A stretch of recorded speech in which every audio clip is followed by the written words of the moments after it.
Hey everybody, I thought I would show you this diagram I did on Facebook not too long ago, and the purpose behind it is it actually kind of lends support as well to the tree of life that we have right here. This tree of life gives us more knowledge about everything than just the human body. It gives us an understanding of the cosmos as well. So the top here where the pyramid is, this is important. It represents the area where the pineal gland is, the crown. And these diagrams over here, these were done in the 1600s. This is by Athanasius Kircher. And I don't know the name of this diagram specifically, but look at what's going on here. We have the pineal gland of what we call Adam Cadman, which is this superhuman type being. His head is in the Orion Nebula. This area right here represents the pineal gland, and it sits in the center of the trapezium. And it's showing that there's a ray that goes from there to the sun, and then from the sun down to earth. When we take a look at the tree of life, we can see the same thing. We see the pyramid with the eye in the middle of it, right here, and then a ray coming down to the sun, and then through that down to the earth, because Malkuth represents earth. Now this is Athanasius Kircher's philosophic tree, and if you can see, we have the same triangle, and what you have right here is an eye. Okay, so it's the eye just like we see right here, and this is a representation, another representation of the tree of life. So right here he's made the connection between the two. He's showing us that this philosophic tree, which is what he calls it, philosophical tree, and as you can see it has the same outline as what we see on the tree of life. It's shaped a little bit differently in here, but it's the same concept. And at the top right here we have the eye and the triangle. And this disc, when you scale this thing out, is the exact same size as what we see right here. So it would plug into sacred geometry just perfectly. It's right on top of each other. So he's showing that this is the area of the crown, the pineal gland, and he's showing it right here, but in here, over here, he's showing it in a cosmic sense. He's not showing it as a tree of life.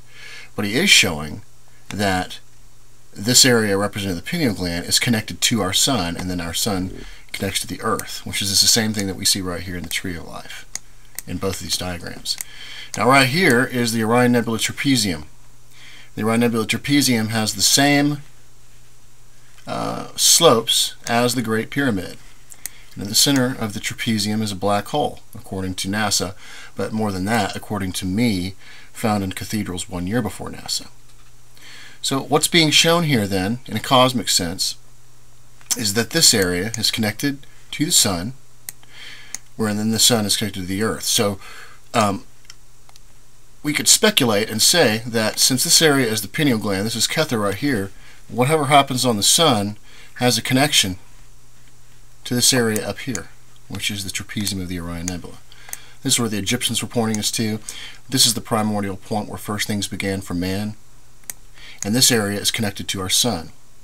And this area is referred to also as Yahweh in the Bible. He makes the stars, the Pleiades, Orion, and constellations of the southern sky. The Orion Nebula is a star nursery, and it is the closest one to us, but it also has the closest black hole to us as well that we know of at this point. And it sits right in the middle of this triangle, which represents the pineal gland. There's one more thing I wanted to show you. In the Bible, in Revelation, but I'm going to show you that in the next video. I just wanted to point this diagram out to you guys real quick, and so you can see the similarities of what is actually going on here. And what this actually does is lends more confirmation to what we're looking at right here. It does mention in the Bible one thing I want to read to you real quick. That's what I want to show you in Psalm 19:4. And we're going to take a look at some more of this stuff. We're going to decode some Revelation next time. Yet their voice goes out all into the earth, their words to the end of the world. In the heavens God has pitched a tent for the sun. In some cases it's called the tabernacle. In some cases it's called tent. But what do we know about tent? Well, we know that tent is another way of saying door. And the door is into, or the Daleth, basically, when we take a look at Daleth. Daleth, the Phoenician character for that, is a triangle. Pitched a tent in the heavens for the sun. This is the sun it's speaking of. If you take a look at the tree of life right here, you can see the little spikes that go around this thing. This is the other sun. This is the spiritual invisible sun. But it's not referring to this one, because this is the heart of the atom captain. And this is the tent that the sun sits in. And so in the Bible, when you see his face shone like the sun, that's because the head is up here, and the sun is referring to is actually the pineal gland. So anyways, I thought you guys would like to see this diagram.